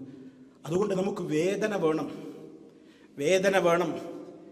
എൻ്റെ ഉറ്റവരെക്കുറിച്ചും ഉടയവരെക്കുറിച്ചും ഇല്ലാത്തത് പറഞ്ഞവനെ ഞാൻ വിടൂലാന്നാണ് എൻ്റെ വികാരമെങ്കിൽ, അവരെക്കാളൊക്കെ എനിക്ക് അഹക്കായ അന്നബിയു ഔലാ ബിൽ മുഅ്മിനീന മിൻ അൻഫുസിഹിം, അള്ളാന്റെ റസൂലാണ് മുഅ്മിനീങ്ങൾക്ക് അവരുടെ ബോഡിയേക്കാളും മറ്റെല്ലാവരെക്കാളും വലുതെന്നത്. അള്ളാഹുവിന്റെ വചനത്തിൽ വിശ്വാസമുണ്ടെങ്കിൽ അള്ളാഹുവിന്റെ ആദർശത്തിനെതിരെ കുതിര കയറുന്ന സർവശക്തികൾക്കെതിരെയും പ്രമാണങ്ങൾ കൊണ്ട് നമ്മൾ പ്രതികരിക്കണം. ആരുടെയും കയ്യും കാലും വെട്ടാനൊന്നും നമ്മൾ പോണ്ട. ഈ രാജ്യത്തും ഏത് രാജ്യത്തും ആർക്കും എന്തും പറയാൻ സ്വാതന്ത്ര്യമുണ്ട്. പക്ഷേ ഹബീബിനോടുള്ള സ്നേഹം പ്രമാണങ്ങളിലൂടെ നമ്മൾ പ്രതികരിക്കണം. തെളിവുകളിലൂടെ അവരുടെ വായടക്കണം, അവരുടെ നാക്കടക്കണം. അതിന് ഇൽമുണ്ടായേ പറ്റൂ. അതിനാ നമ്മൾ ഈ സമ്മേളനം വിളിച്ചത്. അന്താരാഷ്ട്ര ഖുർആൻ കോൺഫറൻസ് എന്ന പേരിൽ ഇൻഷാ അല്ലാഹ് രാജ്യാന്തര പണ്ഡിതന്മാരും അതിഥികളുമൊക്കെ പങ്കെടുക്കുന്ന ഒരു മഹാസമ്മേളനം വരുന്ന 2016 ഫെബ്രുവരി 13, 14 തീയതികളിൽ കോഴിക്കോട് ടൗണിൽ വെച്ച് നടക്കാൻ പോവുകയാണ്. ഞാൻ എൻ്റെ പ്രിയപ്പെട്ട ശബ്ദം ശ്രവിക്കുന്ന മുഴുവൻ ആളുകളോടും പറയുകയാണ്, നിങ്ങൾക്ക് ആ സമയത്തേക്ക് വേണ്ടി സാധിക്കുന്ന ആളുകളൊക്കെ ഇപ്പോഴേ ടിക്കറ്റ് ബുക്ക് ചെയ്തതിന് വേണ്ടി ഒരുങ്ങണം. ഒരു മഹാസമ്മേളനമാകും അത് ഇൻഷാ അല്ലാഹ്. അല്ലാഹു തൗഫീക്ക് നൽകുമാറാകട്ടെ. രാജ്യത്തുള്ള മുഴുവൻ ആളുകളിലേക്കും വിശുദ്ധമായ ഈ ഗ്രന്ഥത്തിന്റെ അമൂല്യമായ മെസ്സേജ് എത്തിക്കുവാനുള്ള ഏറ്റവും വലിയ ശ്രമത്തിന്റെ ഭാഗമായി നടത്തുന്ന ആ സമ്മേളനം വിശുദ്ധ ഖുർആനിന്റെ സംരക്ഷണം ഹദീസുകളുടെ കൂടി സംരക്ഷണമാണ്. ഹദീസുകൾ സംരക്ഷിക്കപ്പെട്ടില്ലെങ്കിൽ വിശുദ്ധ ഖുർആനിന് സംരക്ഷണമില്ല. ചിലരൊക്കെ പറഞ്ഞു നോക്കാറുണ്ട്, അല്ലാഹ് ഖുർആനിൽ ഖുർആൻ സംരക്ഷിക്കുന്നേ പറഞ്ഞിട്ടുള്ളൂ, ഹദീസ് സംരക്ഷിക്കുന്നു പറഞ്ഞിട്ടില്ല. ഇന്നാ നഹ്നു നസ്സൽനാ ദിക്റ വ ഇന്നാ ലഹു ലഹാഫിളൂൻ. അത് ഖുർആനിനെ കുറിച്ച് മാത്രമാണെന്ന് സാധുക്കൾ തെറ്റിദ്ധരിച്ചു പോയി. ഖുർആനിൽ തന്നെയാ അല്ലാഹ് പറഞ്ഞത് എന്ത്? ഈ ഖുർആൻ മനസ്സിലാകണമെങ്കിൽ നബിയെ നിങ്ങളുടെ വിശദീകരണം വേണം, അത് ഞാൻ വേറെ തരുന്നുണ്ട്. അപ്പൊ ഖുർആൻ വിശ്വസിക്കണം എന്നുണ്ടെങ്കിൽ ഹദീസ് വിശ്വസിച്ചേ പറ്റൂ, അല്ലെങ്കിൽ ശരിയാവില്ല. മയ്യത്ത് നിസ്കാരം ഖുർആനിലുണ്ടോ? എങ്ങനെ മയ്യത്ത് നിസ്കരിക്കണം എന്ന് ഖുർആനിലില്ല. ഓരോ വിഷയങ്ങൾ സുഹൃത്തുക്കളെ. അതുകൊണ്ട് ഈ സമ്മേളനം നിങ്ങൾക്ക് ചില ചൂണ്ട് പലകകൾ മാത്രമേ കാണിച്ചു തന്നിട്ടുള്ളൂ. നിങ്ങൾ പഠിക്കണം. പഴച്ചു പോകുന്ന കക്ഷികളൊക്കെയും ഹദീസുകളിന്മേലാണ് പിടികൂടുന്നത്. മഹാനായ മുആവിയ റളിയല്ലാഹു അൻഹുവിനെ, അബൂ ഹുറൈറ റളിയല്ലാഹു അൻഹുവിനെ ഒക്കെ കാട്ടുകള്ളന്മാരെന്ന് വിശേഷിപ്പിക്കുന്ന ആളുകൾ നമ്മുടെ മലയാളക്കരയിൽ ഇസ്ലാമിക സംഘടനകളുടെ തലപ്പത്ത് വിലസുന്നുണ്ടെന്ന് നിങ്ങൾ മനസ്സിലാക്കണം. വേദനിക്കുന്നില്ല അല്ലേ? അല്ലാഹ് റളിയല്ലാഹു അൻഹും ഞാൻ തൃപ്തിപ്പെട്ടിരിക്കുന്നു എന്ന് പറഞ്ഞവരെ ചിലർക്ക് തൃപ്തിയില്ല എന്ന് പറഞ്ഞ് അവർ ചീത്ത പറയുമ്പോൾ ഒരു വിഷമവും നമുക്കില്ല അല്ലേ? എവിടെ പോയി നമ്മുടെ ഈമാൻ? എവിടെ പോയി നമ്മുടെ ഇസ്സത്ത്? അതുകൊണ്ട് നിങ്ങൾ പഠിക്കൂ. വിലയിരുത്തുക, മനസ്സിലാക്കുക. പ്രിയമുള്ളവരെ, മഹാനായ അബൂബക്കർ സിദ്ദീഖ് റളിയല്ലാഹു അൻഹുവിന്റെ നിലപാടാണ് നമുക്കുണ്ടാകേണ്ടത്. എന്ത്? അള്ളാന്റെ റസൂല് പറഞ്ഞു എന്ന് സ്ഥിരപ്പെട്ട ഒരു കാര്യം, അത് പിന്നെ നമുക്ക് അത്രേ കേൾക്കൊണ്ടു. പറഞ്ഞോ, ഹദീസ് സ്വഹീഹാണോ, എന്നാ ഞാൻ അംഗീകരിച്ചു. അബൂജഹിലിന്റെ നിലപാടല്ല. അയാൾ പറഞ്ഞു യുക്തിക്ക് നിരക്കുന്നില്ല എന്നൊരു തലയിൽ കൈവച്ചു ആർത്തട്ടു. ഏതിൽ അണിചേരണം എന്ന് ചിന്തിച്ചോളൂ. അബൂജഹിലിന്റെ നിലപാടിന്റെ പക്ഷത്ത് നിൽക്കണോ, അബൂബക്കർ റളിയല്ലാഹു അൻഹുവിന്റെ നിലപാടിന്റെ പക്ഷത്ത് നിൽക്കണോ? യാ അയ്യുഹല്ലദീന ആമനു തഖുല്ലാഹ്, ഓ വിശ്വാസികളെ, അല്ലാഹുവിനെ നിങ്ങൾ സൂക്ഷിച്ച് ജീവിക്കുവീൻ. വകൂനൂ മഅസ്സാദിഖീൻ, സത്യം പറയുന്നവരുടെ കൂടെ മാത്രം അണിചേരുവീൻ. അല്ലാഹു നമുക്ക് തൗഫീഖ് നൽകുമാറാകട്ടെ. അതുകൊണ്ട് ഈ മഹാസമ്മേളനം വിശുദ്ധ ഖുർആനിന്റെ സംരക്ഷണത്തിന് അല്ലാഹു നിശ്ചയിച്ചിട്ടുള്ള, നബി സല്ലല്ലാഹു അലൈഹി വസല്ലമിന് അവൻ തന്നെ ജിബ്രീലിലൂടെ നൽകിയിട്ടുള്ള വഹിയായ വിശുദ്ധ ഹദീസുകളുടെ കൂടി സംരക്ഷണത്തിന്റെ സന്ദേശമാണ് എനിക്കും നിങ്ങൾക്കും പകർന്നു തന്നത്. ഇത് നിങ്ങൾ പഠിക്കണം, ഇത് നിങ്ങൾ മനസ്സിലാക്കണം. അങ്ങനെ അദ്ദീനു അന്നസീഹ, ദീൻ എന്ന് പറയുന്നത് ഗുണകാംക്ഷയാണ്. അള്ളാഹുവിനോട്, അവന്റെ റസൂലിനോട്, അവന്റെ കിതാബിനോട്, അതുപോലെ തന്നെ മുസ്ലിമീങ്ങളിലെ പൊതുജനങ്ങളോട്, രാജ്യത്തിന്റെ നേതാക്കളോട്. ഈ രാജ്യം ഭരിക്കുന്ന നല്ലവരായ ഭരണാധികാരികളാണ് നമുക്ക് ഈ രാജ്യത്ത് ദഅവത്തിന് സ്വാതന്ത്ര്യം നൽകിയത്. അല്ലാഹു സുബ്ഹാനഹു വ തആല ഈ രാജ്യത്തുള്ള ഭരണാധികാരികൾക്ക് കൂടുതൽ ഇസ്സത്ത് നൽകിക്കൊണ്ട് ഇസ്ലാമിന് കൂടുതൽ സേവനം ചെയ്യുന്ന ഭരണാധികാരികളാക്കി അല്ലാഹു അവരെ മാറ്റുമാറാകട്ടെ. എപ്പോഴും ദുആ ചെയ്യണം. ഈ രാജ്യത്ത്, നമ്മുടെ ഇമാറാത്തിലും ഗൾഫ് രാജ്യങ്ങളിലുമൊക്കെ സമാധാനം തച്ചുകെടുത്തിയിട്ട്, സൗദി അറേബ്യയുടെ ഹറമിൽ പോയി കുഴപ്പമുണ്ടാക്കിയിട്ട്, രാജ്യത്തുടനീളം കലാപങ്ങൾ ഉണ്ടാക്കിയിട്ട്, മുസ്ലിം രാജ്യങ്ങളിൽ നിലനിൽക്കുന്ന സമാധാനത്തിന് കത്തിവെക്കണമെന്ന് ആഗ്രഹിക്കുന്ന ISIS പോലെയുള്ള, ഹൂസികളെ പോലെയുള്ള അത്തരത്തിലുള്ള എല്ലാ സർവ്വ ഭീകര തീവ്രവാദികളെയും പിടിച്ചുകെട്ടാൻ അല്ലാഹുവിന്റെ റസൂൽ സല്ലല്ലാഹു അലൈഹി വസല്ലം നമുക്ക് പഠിപ്പിച്ചു തന്ന അധ്യാപനങ്ങളെ കൃത്യമായി നമ്മൾ നെഞ്ചിലേറ്റിക്കഴിഞ്ഞാൽ ഒരു തീവ്രവാദ ഭീകരവാദ പ്രസ്ഥാനത്തിനും നാമ്പെടുത്ത് വളരാൻ കഴിയില്ല. അത് അടിച്ചൊതുക്കാൻ നമുക്ക് നമ്മുടെ നേതാവ് തന്നെ നിർദ്ദേശങ്ങൾ നൽകിയിട്ടുണ്ട്. അതുകൊണ്ട് ഇസ്ലാമിന്റെ സമാധാനത്തെ തകർക്കുന്ന സർവശക്തികൾക്കെതിരെയും വിശുദ്ധ ഖുർആനിന്റെയും തിരുസുന്നത്തിന്റെയും പ്രമാണങ്ങളുടെ വെളിച്ചത്തിൽ പ്രതികരിക്കുവാൻ നമുക്ക് സാധിക്കണം. അതിനെന്ത് വേണം? ഞാൻ വീണ്ടും ആവർത്തിക്കുന്നു, പഠനം തന്നെ രക്ഷയുള്ളൂ. വിശുദ്ധ ഖുർആനിന്റെ പരീക്ഷയിലും പാരായണത്തിലുമൊക്കെ മികവ് നേടിയ ആളുകൾക്ക് ഇവിടെ പ്രൈസ് വിതരണം ചെയ്തത് നിങ്ങൾ കണ്ടു. ഞാൻ എൻ്റെ പ്രിയപ്പെട്ടവരോട് പറയുകയാണ്, ഏതെങ്കിലും ഒരു സ്ഥലത്ത് വിശുദ്ധ ഖുർആനിന്റെ പഠന ക്ലാസ്സിൽ മെമ്പർമാരായിട്ടില്ലാത്ത ഏതെങ്കിലും ഒരു സ്ത്രീയോ പുരുഷനോ ഈ മഹനീയമായ സദസ്സിലുണ്ടെങ്കിൽ, ഞാൻ ഈ സമ്മേളനത്തിന്റെ ഒരു വികാരം എന്ന നിലക്ക് ഞാൻ എൻ്റെ പ്രിയപ്പെട്ട സഹോദരങ്ങളോട് ഒരു വസിയത്ത് പറയുകയാണ്. ഒരാഴ്ചയിൽ 1 മണിക്കൂറെങ്കിലും അള്ളാഹിന്റെ കിതാബ്, അള്ളാഹിന്റെ റസൂലിന്റെ ഹദീസ് വിശദീകരിക്കപ്പെടുന്ന സദസ്സുകളിൽ നിങ്ങളൊന്ന് പോയി ഇരിക്കാൻ സന്മനസ് കാണിക്കണം. നിങ്ങളുടെ മനസ്സിന് സമാധാനം ഉണ്ടാകും, കുടുംബത്തിൽ സമാധാനം ഉണ്ടാകും, എല്ലാ അർത്ഥത്തിലും അല്ലാഹു ബറക്കത്ത് തരും. വലൗ അന്നഹും ആമനൂ വത്തഖൗ ലഫതഹ്നാ അലൈഹിം ബറകാത്തിൻ മിനസ് സമാഇ വൽ അർദ്. അല്ലാഹുവിന്റെ ഓഫറാണ്. ഏതെങ്കിലും രാഷ്ട്രീയ നേതാവ് തെരഞ്ഞെടുപ്പ് വരുമ്പോൾ നടത്തുന്ന ഓഫറല്ല. അവർ ഈമാനും അടിയുറച്ച വിശ്വാസവും നല്ല തഖ്വയുമുള്ളവരായി ജീവിച്ചിരുന്നുവെങ്കിൽ ലഫതഹ്നാ അലൈഹിം, നാം അവരുടെ മേൽ ചൊരിഞ്ഞു കൊടുക്കുമായിരുന്നു. ബറകാത്തിൻ മിനസ് സമാഇ വൽ അർദി, ഉപരിഭാഗത്തു നിന്നും ഭൂമിയിൽ നിന്നുമൊക്കെ ബറക്കത്ത് അവർക്ക് ഞാൻ തുറന്നു കൊടുക്കുക തന്നെ ചെയ്യുമായിരുന്നുവെന്ന അള്ളാഹുവിന്റെ ഓഫറിൽ നമുക്ക് വിശ്വാസമില്ലേ? ആ വിശ്വാസമുണ്ടെങ്കിൽ അള്ളാഹിന്റെ കലാമിനെ സ്നേഹിക്കൂ. അത് പാരായണം ചെയ്യാത്ത ഒരു ദിനം നമുക്ക് കടന്നു പോകരുത്. അത് ഓതാത്ത ഒരു ദിവസം നമ്മുടെ വീടകത്തുണ്ടാവരുത്. ഒരു ആയത്തെങ്കിലും ഓതാത്ത ഒരു ദിവസം കടന്നു പോകരുത്. അത് പഠിക്കുന്ന വേദികളിൽ ഏത് ട്രാഫിക്കിനെ ഭേദിച്ചുകൊണ്ടും ഏത് തിരക്കുകൾക്കിടയിൽ റോട്ടിൽ നിങ്ങൾക്ക് മണിക്കൂറുകൾ കാത്തുകിടക്കേണ്ടി വന്നാലും അധികമാവില്ല പ്രിയമുള്ളവരെ. അള്ളാന്റെ ദീന് പഠിക്കാൻ നിങ്ങൾ വീട്ടിൽ നിന്ന് ഇറങ്ങി തിരിച്ചെത്തുന്നത് വരെയുള്ള മുഴുവൻ സമയവും അള്ളാഹുവിന്റെ ദീനിന് വേണ്ടിയാണ് നിങ്ങൾ ഇറങ്ങുന്നതെങ്കിൽ, സമുദ്രാന്തർഭാഗത്ത് നീന്തി തുടിച്ചുകൊണ്ടിരിക്കുന്ന ചെറുതും വലുതുമായ മത്സ്യങ്ങൾ പോലും അല്ല, ഈ മാളങ്ങളിൽ വസിച്ചുകൊണ്ടിരിക്കുന്ന ജീവജാലങ്ങൾ പോലും, കുഞ്ഞുറുമ്പുകൾ പോലും നമുക്ക് വേണ്ടി അല്ലാ ഈ അടിമക്ക് പുറത്തു കൊടുക്കണേ എന്ന് റബ്ബിനോട് പ്രാർത്ഥിച്ചു കൊണ്ടിരിക്കുകയാണെന്ന് നമ്മുടെ നേതാവ് നബി സല്ലല്ലാഹു അലൈഹി വസല്ലം പറയുമ്പോൾ, അതിൽ വിശ്വാസമുള്ള ഒരുത്തന്നെ പിന്നെ ട്രാഫിക് ജാമിന് ഭയപ്പെടേണ്ടി വരുമോ? നമുക്ക് ഖുർആൻ പഠിക്കണ്ടേ? നമുക്ക് ഹദീസ് പഠിക്കണ്ടേ? ഈ സമ്മേളനത്തിന്റെ സന്ദേശം അതാണ്. ഇത് നിങ്ങൾ പഠിക്കണം, ഇത് നിങ്ങൾ നെഞ്ചോട് ചേർക്കണം. ഇതിൻ്റെ വിമർശകന്മാർക്കെതിരെ തെളിവുകൾ നിരത്തിയിട്ട് അവൻ്റെ വായടക്കാൻ നമുക്ക് സാധിക്കണം. അത് നമ്മുടെ നേതാവിനോടുള്ള മഹബത്തിൻ്റെ ഭാഗമാണ്. അള്ളാഹു നമുക്ക് തൗഫീഖ് നൽകുമാറാകട്ടെ. അതുകൊണ്ട് കൂടുതൽ കൂടുതൽ പഠിക്കുകയും കാര്യങ്ങൾ മനസ്സിലാക്കുകയും ചെയ്തുകൊണ്ട് ഈ ദീനിൻ്റെ ധ്വജവാഹകരായി, ഇതിൻ്റെ സന്ദേശവാഹകരായിക്കൊണ്ട് നമുക്ക് അള്ളാഹുവിനോടുള്ള മഹബത്ത്, അവൻ്റെ റസൂലിനോടുള്ള മഹബത്ത് പ്രായോഗിക ജീവിതത്തിലൂടെ നമ്മൾ തെളിയിക്കുക. അള്ളാഹു നമുക്ക് തൗഫീഖ് നൽകുമാറാകട്ടെ. അല്പം വൈകിയിട്ടുണ്ട് സഹോദരങ്ങളെ, ഈ കാത്തിരിപ്പിനും നമുക്ക് പ്രതിഫലമുണ്ട്. അള്ളാഹുവേ, ഞങ്ങളിൽ നിന്ന് നീ സ്വീകരിക്കണമേ നാഥ.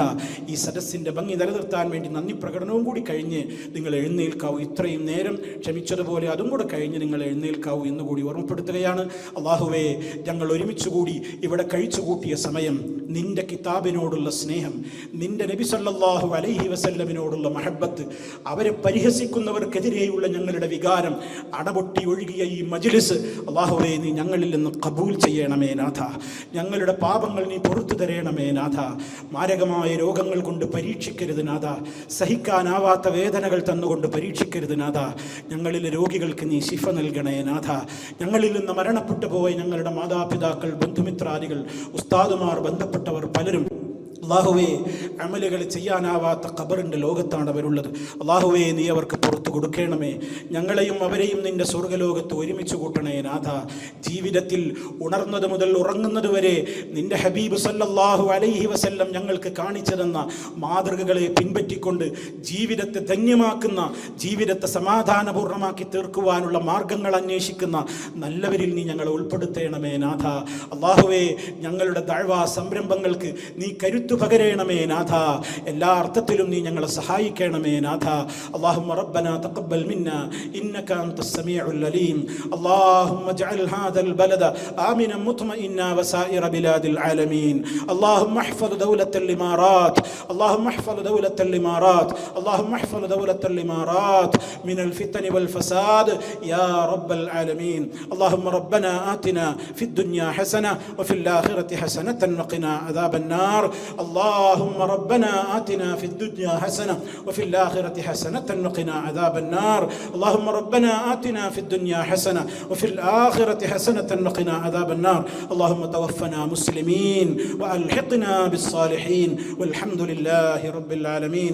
اللهم صل على محمد وعلى آل محمد والسلام عليكم ورحمة الله وبركاته.